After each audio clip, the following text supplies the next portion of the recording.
Hey everybody, what's up? Hello everyone. It's been a minute. How is everybody? Just taking a few minutes. Hey everyone, thanks for joining. Earlier today, someone asked me for a COVID update and for us to kind of talk about what's happening with stimulus checks and relief and stuff like that.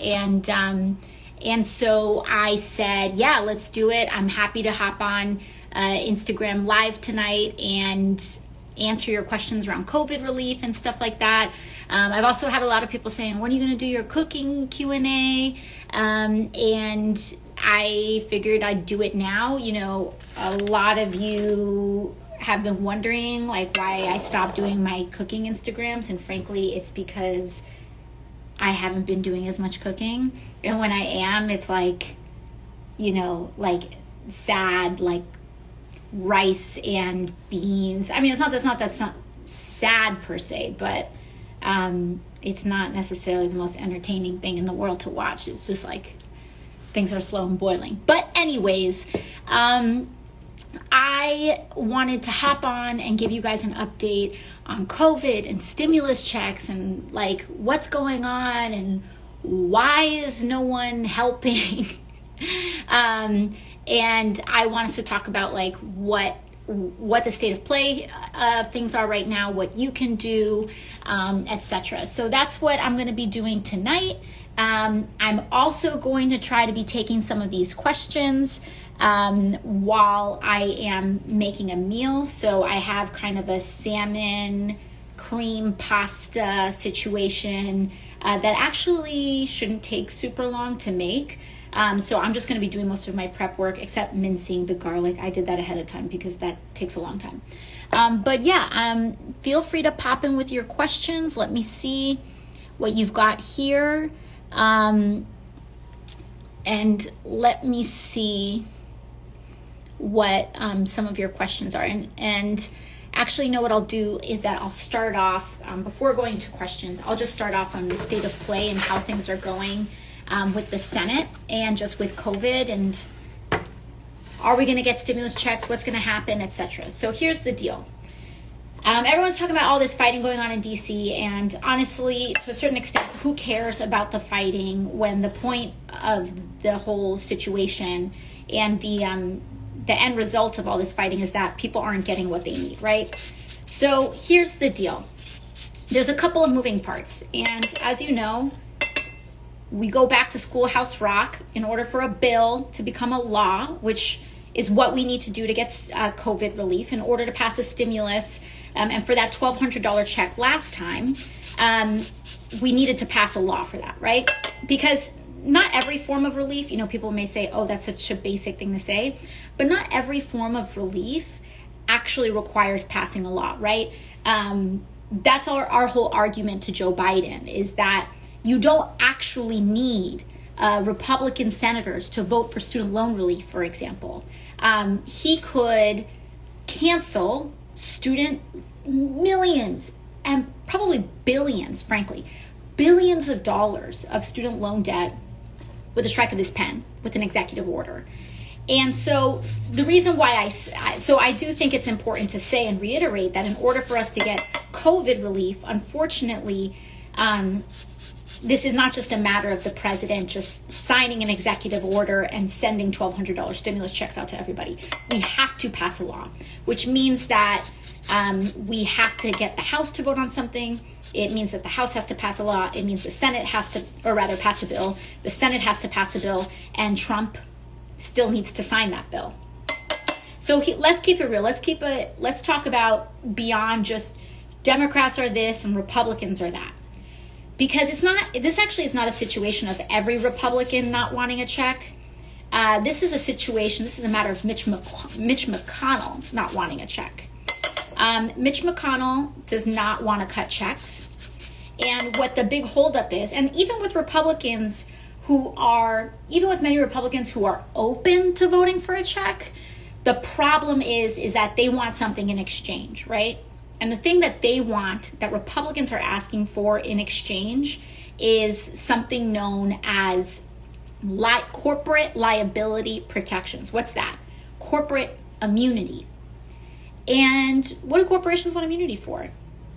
A lot of corporations want complete immunity from their workers suing them for putting them in dangerous COVID conditions. So what Mitch McConnell is asking for is, and what he originally has demanded is, I want corporations, major corporations like the Amazons of the world that are, whose warehouses we've been hearing, Amazon workers have been kind of coming forward and saying that COVID protections are not are not as present, that people are packed in much closer than 6 feet, that we don't know when someone gets tested positive in a facility, and they don't really tell us a lot. And so I may have been exposed to COVID, but then I don't know if I should get a test or not because no one's told me anything. Those are worker protections. And or when a company tries to cram a bunch of people in physical space together but doesn't provide masks or doesn't provide adequate protections that are in line with CDC guidelines. So what Mitch McConnell said is that we want to give big corporations total immunity for 5 years from COVID-related lawsuits. Now, if we do that, if we accept that for a one-time $1,200 check or a super short expansion of unemployment insurance, the deal is that you're going to end up behind, because you may get one $1,200 check on one hand, but you may also get a multi-million-dollar hospital bill with no recourse and no ability to protect yourself from a negligent corporation or employer. And so that's not worth it, right? Your check is not worth your life. And so what we need to do is talk them down from that, right? But let me be very clear that where we're at right now is that some Republicans, and frankly, I just think it's sad, where it's like, why do you need to get something for helping your constituents? Why do we need to exchange people's well-being and ability to survive for yet another corporate bailout after we already, by the way, passed a $4 trillion leveraged fund for Wall Street in March? So let's talk about the math here, because y'all got a $1,200 check. Wall Street got $4 trillion in access to liquid funds. And that to me, just structurally, I'm concerned. What keeps me up at night is that it was short-term relief that was really important and really necessary, but that the help for working people and everyday people, as we know, dries up super fast. But what we gave away to Wall Street was so large and so structural that, frankly, that's why Republicans, I think, have been, not as, and why Mitch McConnell has not been in a rush, because Wall Street got an enormous bailout, and they don't really need to be saved with that kind of extension of liquidity right now. And I'm afraid that it kind of disincentivized them to come back to the negotiating table so that we could get more for working people. Whether that's true or not, I still think we have to see if that bears out. But personally, that was a concern of mine, and I'm concerned that Mitch McConnell, that his lack of urgency around helping people, that maybe he would have a little bit more urgency if Wall Street needed help as desperately as working people need help right now. So anyways, fast forward, what does that mean for right now? So we just had our last vote in DC this week. We just had our last vote this week and today for the week. We are now kind of at an impasse and Senate and House leaders are negotiating this $900 or so billion package that we hope we can vote on next week. Congress has critical government funding deadlines, when the government shuts down all the time, which, by the way, it didn't used to shut down all the time. This is kind of a modern phenomenon of our government's dysfunction, that basically when the government shuts down all the time, it's always around now, right? It's always around Christmas time, and holiday time. And by the way, happy Hanukkah to all of our friends and neighbors that are lighting their first candle tonight. But, it's always around this time, frankly, when people need this help the most, that our government shuts down. And so we have to come back and make sure that we fund the government next week, and that we are in negotiations and making sure that we get this through. But we also need to pass COVID relief. Now, the current $900 package that is being negotiated has tiny unemployment expansion to the tune of about $300. So how earlier this year we were able to expand unemployment assistance and it was $600? That's way more helpful. The $600 in UI ended up being one of the most effective anti-poverty programs that we have seen in recent history.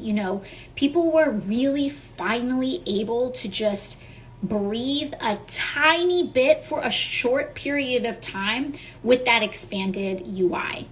And we heard from some folks then that, why are you going to do that $600? It's too much money. You're disincentivizing people going back to work.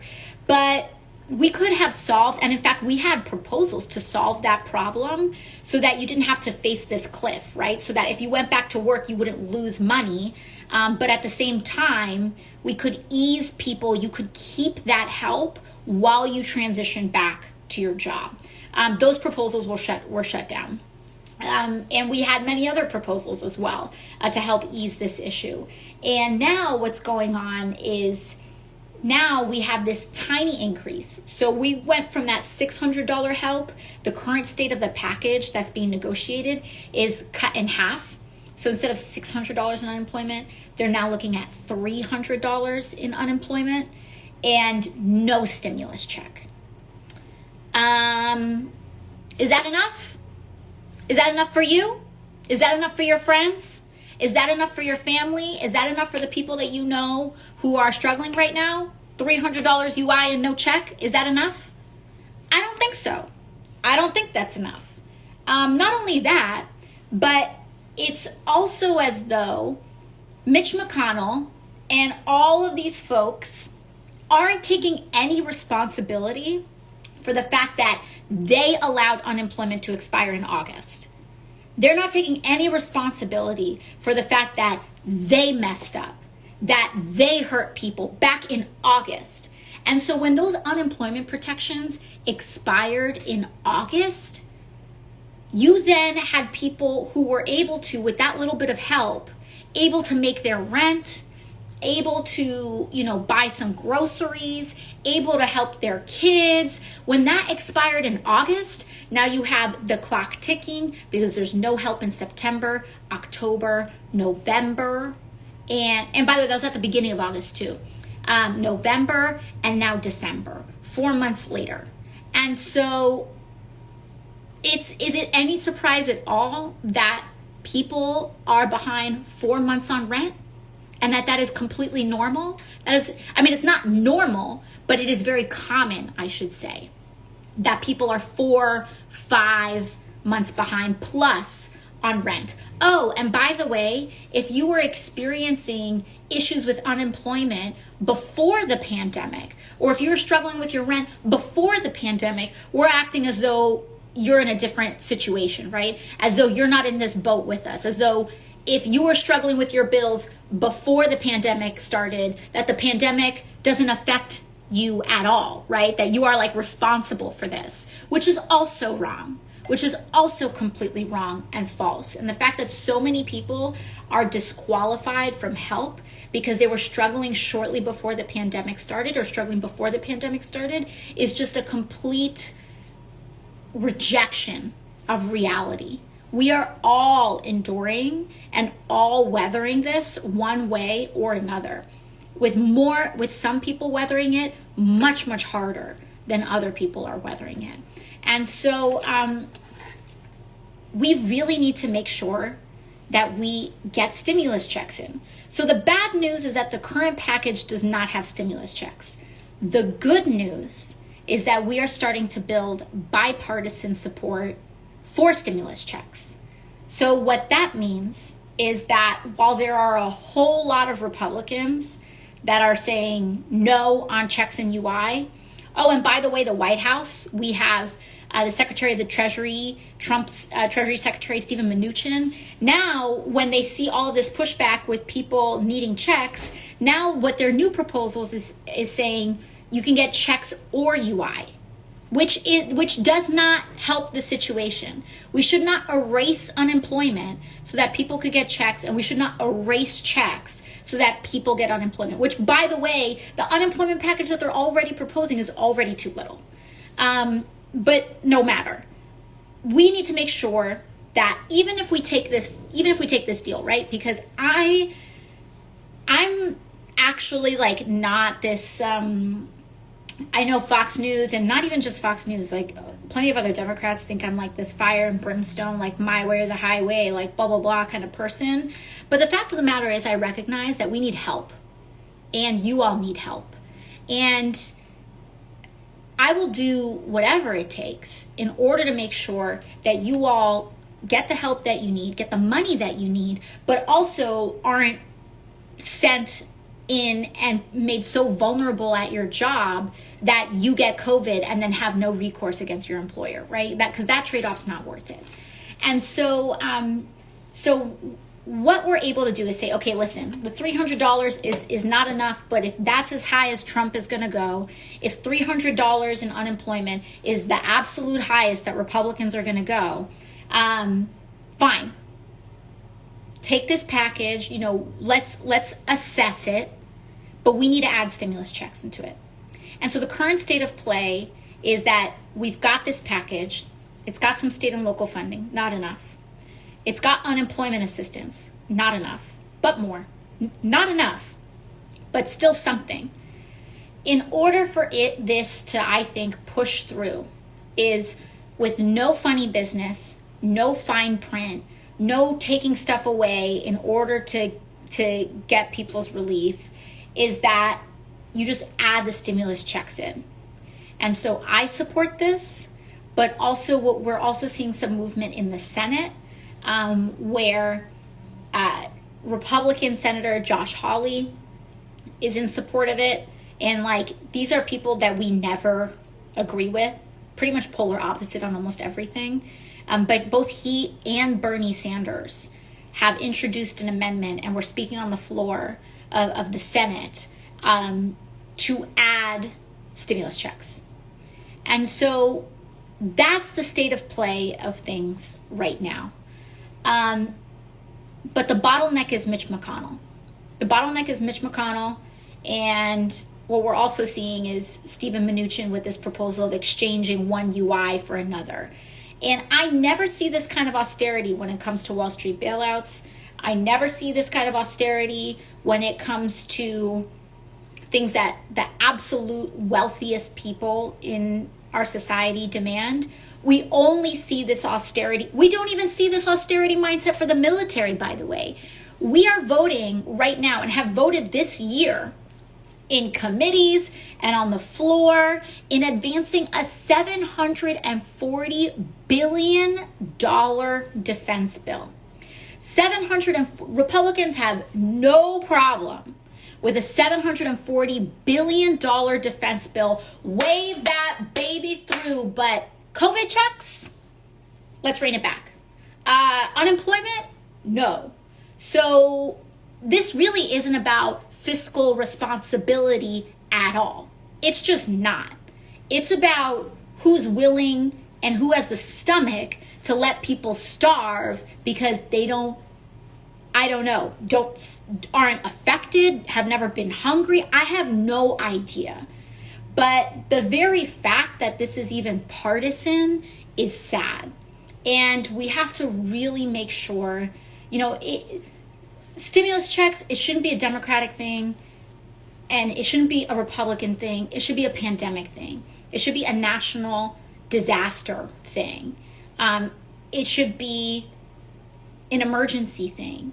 And it's sad that this is partisan. What I'm looking at right now is what can we pass that can at least float people through until Inauguration Day on January 20th, and maybe a little bit after, so that Biden can take over and maybe we can get a little bit more traction. And frankly, if we win these races in Georgia, we'll be able to get people COVID relief without the funny business. We win in Georgia, we can help transition this country to a $15 minimum wage. We can make sure that we expand people's access to health care. We can make sure that we get a stimulus check and that we get a COVID response that is not just like a stimulus check once a year and then we pretend that no one else has a problem for it, but that it's consistent, that it's science informed, and that we at least have a chance to actually organize for changes that center working people. And I'm not here to kind of give you all the promises and say, Democrats are amazing, and if you just elect them, they'll be good. No, it's not like that either. There's a lot of, our elections are not set it and forget it, is what I'll say. And especially when we have a large influence in lawmaking of, more conservative folks, whether they're Democrats or Republicans, you're still going to have to fight for working people, especially because lobbyists haven't gone anywhere. And lobbyists don't care what party you are. Special interests don't care what party you are. They just show up for whoever has the majority at that time. And that's why everyday people need to stay organized. And when they call you radical, it's really sad what gets called radical these days. I get called radical because I think healthcare is a human right in the United States. When Canada has a universal healthcare system, and when Europe has, many countries in Europe have decided, hey, we're going to be an advanced society and not let people die in the street because insulin is too expensive, or because we've decided to allow insulin to be too expensive. That's what, demanding that we don't allow conditions where people are too poor to live is what gets passed off as the radical far left in the United States. So just know that there's just a lot of, a lot of it is propaganda, right? It's just the fact that so many of us have been indoctrinated into thinking that it's radical far left, that people can be murdered in the street by police officers and there'll be no accountability, and that we shouldn't even expect an indictment or an investigation that is thorough or anything like that we've expected miscarriage of justice. You're radical far left.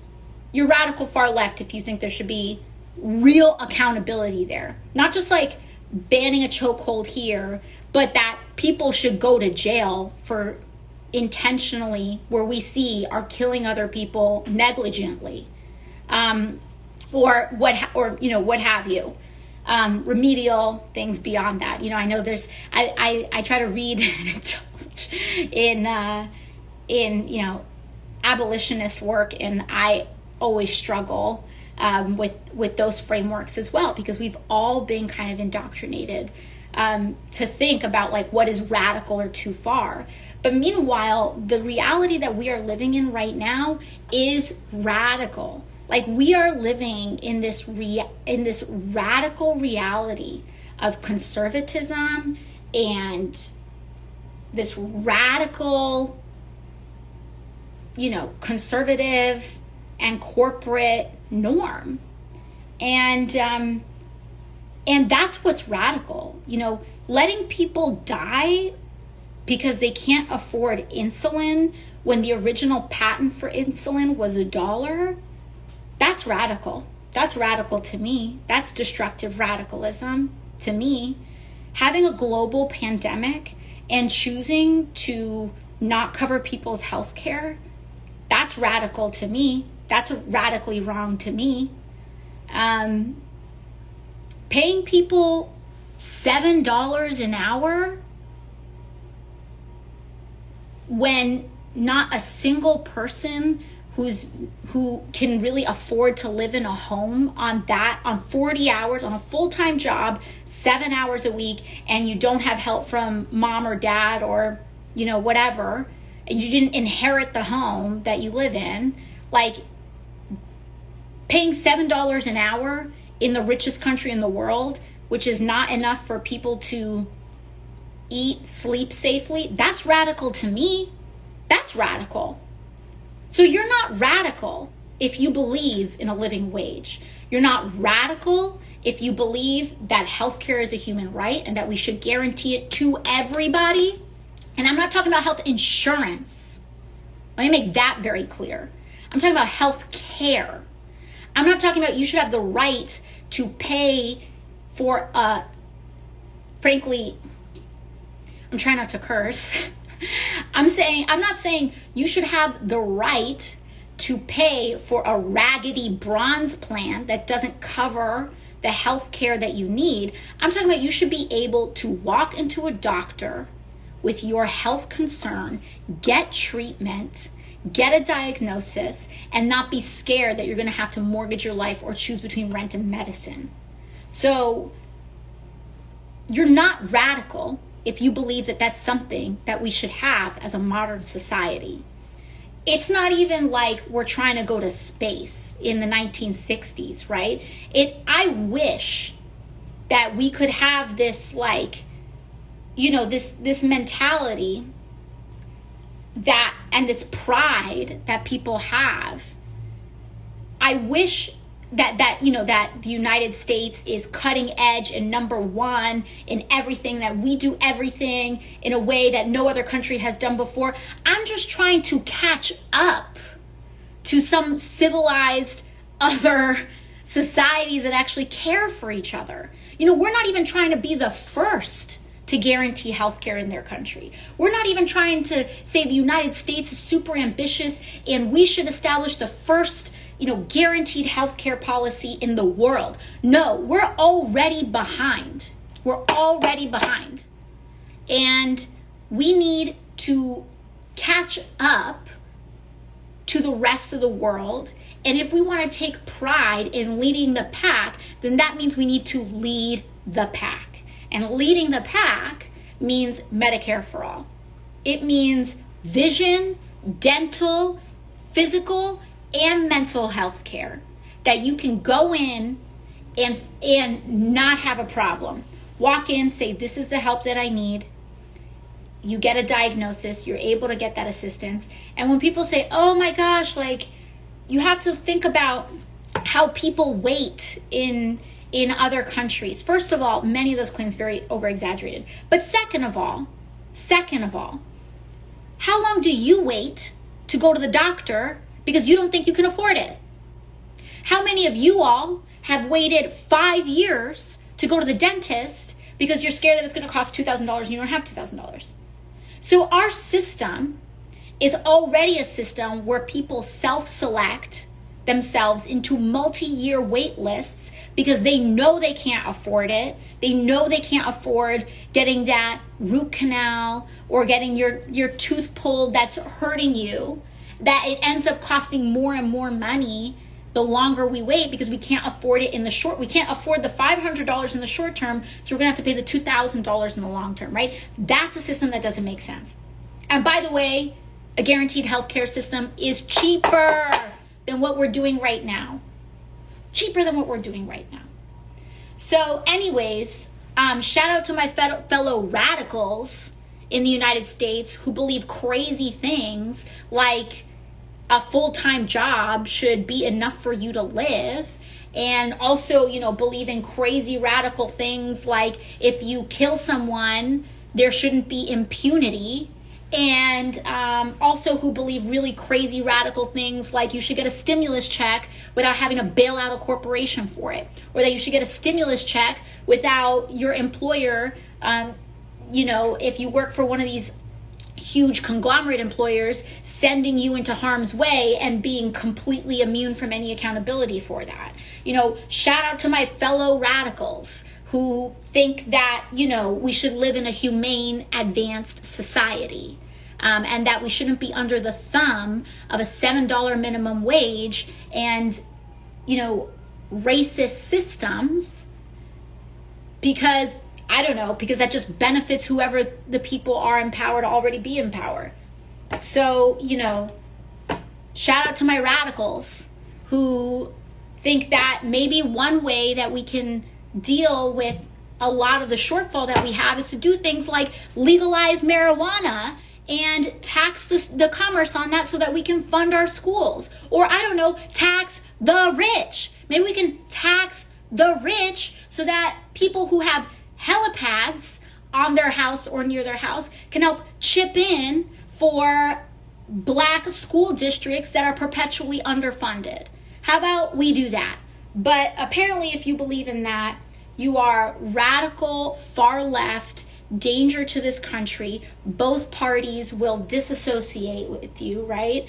But if you are a Republican member of Congress who signs on to an amicus brief to overturn the results of our national election, which 106 House Republicans did, not just challenge a precinct, not just challenge a state, but challenge many states. Just challenge the results of an election, actually undermine our I don't even want to say Democrat, big D Democrat, our democracy. If you want to undermine our democracy so that you can advance minority rule in the United States because black and brown people not voting for you is too politically inconvenient to your hold on power, you're just a moderate Republican, right? You're just a normal Republican. You want to undermine the very democracy that we claim makes us special and gives us moral authority to have, disastrous foreign policy. You want to undermine that democracy, and you'll sign on to amicus briefs to overturn the results of our presidential election. That makes you a moderate Republican. But if you want to get people stimulus checks, and if you want to guarantee healthcare in the United States, that apparently makes you a radical, dangerous leftist. I didn't grow up like many of you. I did not grow up in a far left household or a far right household. I didn't grow up in a house like that. I grew up in a house that was actually proudly independent. I grew up in a house that said, you need to be watching all these people because none of these people can be trusted to consistently deliver maximally for you. And so you need to keep your eyes out and actually look and read and see what's happening. That's the house that I grew up into. And, there's a lot of people that are like team red or team blue. And in our two-party system, for the most part, if you want to be a public servant in elected office and you're not kind of running on a local level, we have to choose team red or team blue, because we don't have a parliamentary system like there are in other countries. In other countries, there are many different parties, and you elect who you think is best for your pocket of the world, and that may result in one party getting 10%, another party getting 20%, another party getting 30%, and then what they have to do is that they have to cobble together, like these 2 or 3 or 4 party, whatever it may be, have to form a coalition that says we're going to be the majority, we're going to be the government, right? Which almost forces people to see and discuss the more nuanced differences. And everyday people can understand that. But if you're just team red or team blue, people just make claims about what they are and what they support and what they don't support, and whether they support it or not support it, there's less accountability for it. So anyways, that's just a big rant, because I mean, if people think that the present day is like radical far left, they just haven't even opened a book. Like, we had much, much more radical and radicalism in the United States as recently as the 60s, as recently, when we talk about how labor unions started in this country, I mean, that was radical. People died in this country. It was almost like a war for the 40-hour work week and your weekends. And a lot of people died for these very basic economic rights. And we can't go back. We can't go back to that time. And so I guess the thing that is, sad is that when you see people that indulge, both on the right and the left, both Democrats and Republicans, when they indulge in these narratives of common sense policies being radical, what they're trying to do is really shorten the window of what's possible. Doubling the minimum wage should be normal. Guaranteed health care should be normal. Trying to save our planet should be centrist politics. And, I'd be happy to sacrifice, my reputation if people were calling me a sellout for believing in guaranteed health care, right? If that left was much more expansionary. But the fact of the matter is that this stuff should be common sense. And we have way too many people, our perception of what's radical, our perception of being able to shut down when we get past a trigger, right? Because here's the thing that's also a huge irony to me, is that all these Republicans and all of these folks who were anti-shutdown are the same people who weren't wearing masks who forced us to shut down in the first place. Shutdowns are not an inevitability. It's not something that we want to do. It's not something that anybody wants to do. I want to see my family. I haven't seen my family in a year, like many of you all. I want to be able to visit my friends without being scared. And I want to be able to hang out with my friends when it's cold outside and not have to be outside. All of that. Nobody wants a shutdown. But the same people who are now like, oh, anti-shutdown, we can't shut down, like blah, blah, blah, were the same people who weren't wearing masks, who forced the caseloads to be so high that we had to shut down areas to begin with. So if you're anti-shutdown, you better to have been wearing a mask all damn year, because don't come to me and say you're anti-shutdown when you're spreading COVID all over the place, potentially. And so I don't just say that about everyday people, but our elected officials. Because you all, for the science and for the studies and for everything to reach mass understanding for just the public, that takes a while. But as elected officials, our job is to be first in modeling responsible behavior. The first. That's our job. And because I can't ask you to wear a mask if I'm not wearing a mask. I can't ask you to take a vaccine if I'm not willing to take a vaccine. I can't demand that, I can't ask for you to endure without a stimulus check or without, UI if I'm not willing to understand reality without that, to really fully acknowledge that. And so I just, I was supposed to do a quick update and then do your Q&A, but I wanted to let you all know what the status of things is. So, in conclusion, there's a lot of BS fighting, and there's a $900 billion package on the table. It has $300 in additional unemployment insurance for you. It's got a bunch of other things, but I want to tell you the things that you're going to feel, right? So it's got state and local funding. What does that mean?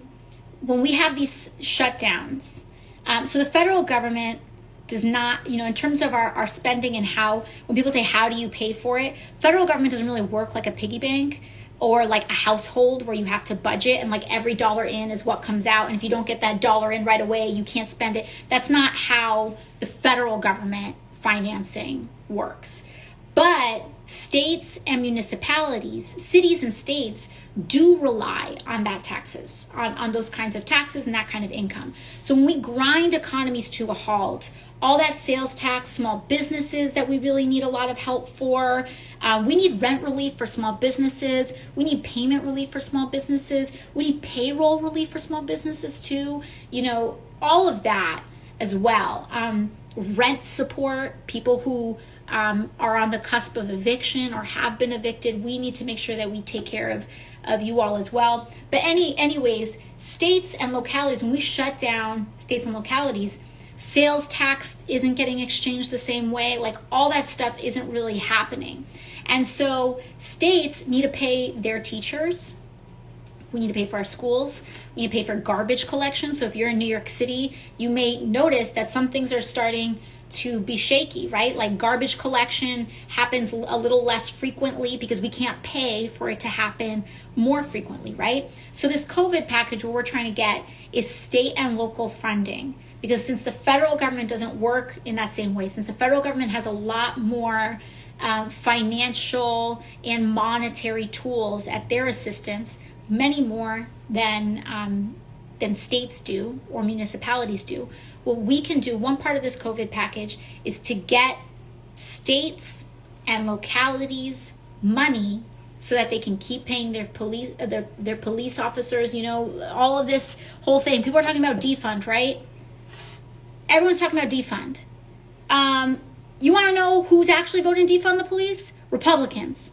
Because Republicans are trying to block state and local funding so that those budgets dry up. Where do they think that these police budgets come from? So if you want to complain about defunding police, go talk to a Republican, first of all. But, I digress. That state and local funding, it goes to teachers, it goes to firefighters, it goes to nurses, and yes, it also does go to police officers in the short term. Now, what we also see, so that state and local funding is like it goes to your garbage collection. Literally anybody that is employed by your state or your municipality, any service that you rely on, any of it goes to state and local funding. So that first part of that package is to keep your state, whether it's a red state or a blue state, above water so that we can at least operate normally for a short period of time as we navigate other transitions financially, right? Then the second thing is unemployment insurance. So this has $300 in unemployment assistance. The third thing is that there is haggling over this corporate immunity, right? There's some corporate immunity. Mitch McConnell's going like all out. We want 5 years, no lawsuits. I do think that some people are trying to walk off that ledge and do something smaller. We'll see what the more specific language on that is. But it's got $300 in UI. We need stimulus checks. We need to add stimulus checks. So state of play is that that's the current package. The current package has $300 in additional UI. It's got state and local funding. It's got a bunch of other things. It does not have stimulus checks. So right now, members of the Senate, and we're in the House, and we do have bipartisan support to try to add stimulus checks in there. We even believe that Trump wants stimulus checks. So we're getting resistance not from the entire Republican Party, but from pockets of the Republican Party. And so that's the state of play. Hopefully we will be back next week. Congress will be back next week. And we're really kind of coming close on some of these deadlines. And so I'm hoping that we get answers by next week. on what's going on. But that's kind of the current state of play. And I'll take some questions for you all right now.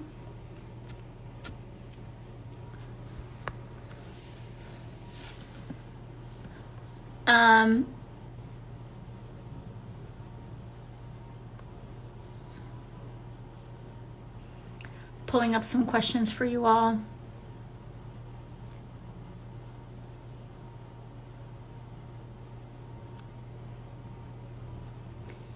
Let's see.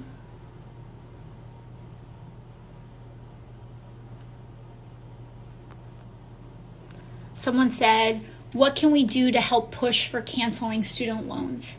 So one big thing that we can do, I'm supposed to be cooking and I'm like getting way too wrapped up with you all. One thing that we can really do, let me also get some pasta on the stove too. I don't know if you all can hear me, but one thing that we can do on student loans is, and I don't know if this is too loud, but one thing that we can really do on student loans is that we really need broad-based advocacy. So here's the deal, like what we're hearing is that so first of all, it is possible for a president to use executive action to try to cancel student debt. The clearest path is canceling federal student debt because the federal government holds it, right? We hold that student debt, so we have a lot more flexibility in what we're able to do with it. There is also flexibility on private student loans too, right? We can buy the government could buy private student loans, potentially. But a lot of people will argue about that, this, that, and the other. I think that there's possibilities in both directions. But I also believe that, and we know that the president can wipe out student loan debt with executive order. And the thing that I find frustrating is that, when people are like, oh, like, do we really want to do that? And is it going too far? And this, that, and the other. We have to understand Donald Trump has just ripped apart so much progress by executive order. And what we're dealing with is a right that is willing to stretch and do unusual things in order to execute on their agenda. And then the moment we get in power, if we are too scared about and too preoccupied with like norms, so much so that it keeps us from actually changing people's lives, then who is that norm serving, really? And if that norm is not serving people, then maybe we should change the norm.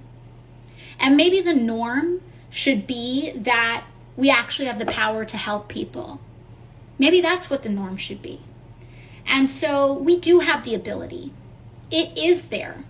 But once again, there's this frame that if you don't think that people should be in debt for life, for going to and getting a secondary education, you're radical, right? Like that's the thing, is that people act as though like I frame myself this way. No. Our established, our establishment, our media, like all of these things frames all of these common sense policies as radical. And I also don't think that it's a coincidence that I'm young, I'm brown, and I'm a woman. That adds to the ease of applying antagonism to that narrative, right? Like if I was like a clean-cut white dude saying we should cancel student loan relief, it would be seen as like automatically more normal. But I do feel like a lot of this narrative is racialized or classified too, because the people who are demanding these changes tend to be working class. They tend to be working class, middle class, black and brown, women, people, just everybody. And but if you aren't like part of this like elite cocktail club unit, then like you are, I don't know, you're having these demands for bold visionary action from Democrats. It's like seen as radical. So anyways, it's possible. The thing is that we have to normalize it, which means that, you know, if your parents are like moderate Democrats, maybe you can talk to them about why this isn't crazy. Because frankly, a lot of the things that that folks call radical now in both parties are things that, you know, older generations of both parties enjoyed when they were growing up. Because college was practically free for, you know, people's parents and grandparents growing up. College was practically free for them. And if they paid anything, it was like papitas, very little. Certainly not lifetime debt loads of money. And so the things that people call radical today are the same things that they enjoyed when they were growing up. The things that gave them a chance when they were growing up. You know, when people talk about a wealth tax as being super radical, we had one. We had a very aggressive wealth tax that was championed by Republicans. And so this erosion of norms, I think, is like very much coincides with this, frankly, it's like this diminishment of power of working people in our democracy and a real takeover of industry. And I feel like a lot of companies and corporations, they get worried about there being like so much hostility right now. And what they're deeming as hostility is literally people just trying to have any semblance of the economic rights that they had 50 years ago. But because folks in with that degree of concentrated power are so used to it, anything that almost feels like an unequivocal movement towards working people is seen as like some drastic threat. And it's not, you know, and here's the thing is that we have to also assess the dangers of the path that we're on. And I'm talking about like, even when you forget about Trump, even if you rewind to before Trump, we were still on a calamitous path of income inequality. We were on a calamitous path of bailing out Wall Street and doing all of these things. And it's not a partisan thing. This is about the concentration of wealth and power in America. And when you have that concentration of power among a tiny sliver of people, and you're leaving the majority of people to starve, be evicted, or just having to work 2-3 jobs to survive, it's creating an unstable social situation, an unstable society, a society that has more homes than homeless people, more empty homes than people who are experiencing homeless, is an unstable society.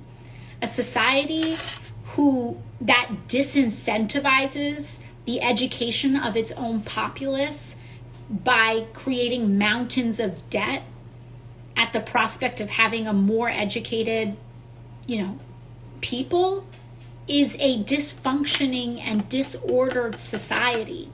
And so if we actually want to create some semblance of peace in our country, we have to break from our norm, because the accepted norm is acceptance of widespread poverty and insecurity and people feeling like they have to choose between medicine and groceries in the wealthiest country in the world.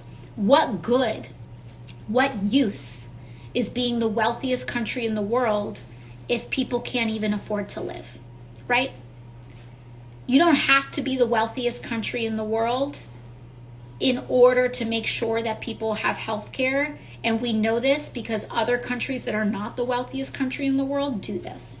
And so if we are going to be the wealthiest society in human history and love it and revel in it, then that money better be going to something good. Because if it's going to bailing out billionaires and people with 10 helipads and, you know, whatever, like them leaving their inheritance so their cat can have a butler, then what use is it? I would much rather live in a society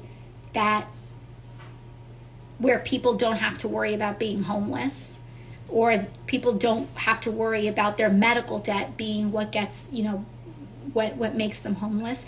People feeling like they actually have power in their job and in their work. And that you won't be fired for asserting your rights and not wanting to be, you know, harassed or discriminated against.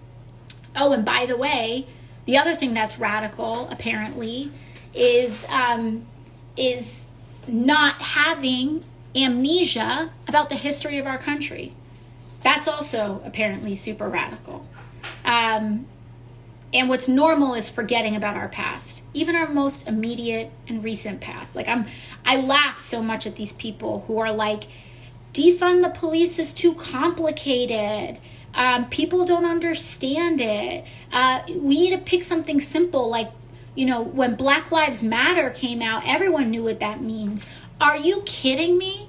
Like, when BLM came out, they also faced all the same critiques that folks who want to, you know, rein in out of control police budgets so that they can fund their schools are dealing with. People said Black Lives Matter is confusing. You know, what about all lives? It's very isolating. Like, you know, you aren't going to get people on your side. There was a time when no Democratic politician, or very few,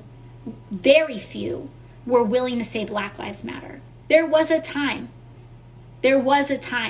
when it was not seen as, it was seen as like too radical and too confusing and too polarizing. And the fact that people have already forgotten that, and that was just 5 minutes ago, you know, I mean, to think about our actual, and actually ask people to reflect and acknowledge the immense just racial apartheid that the United States had and has had in many different ways, and how that impacts to, yes, the present day, including the Electoral College and some of the very, you know, underlying structures of the Senate, like the filibuster. I mean, you know, some folks may think that's too much to ask of everyone, but I don't think it's too much to ask of our elected officials. But anyways, COVID, we're hoping on getting this checked. If you want to cancel your student loans, you got to make sure that we have to put on, here's the thing, you have to cross that line and realize that political parties are not fan clubs, and you don't just cheer on whoever's in charge. Because if you're not willing to engage in constructive critique, protest, petitioning, etc., if you're not willing to engage in that, it's never going to happen. That's why, like, politics is not a fan club, right? And you know, it's just not. And the moment that anyone, like, thinks that they're going to support any party or any person, no matter what they do, is the moment that we realize that, you know, that you're contributing to real problems. So you have to demand it.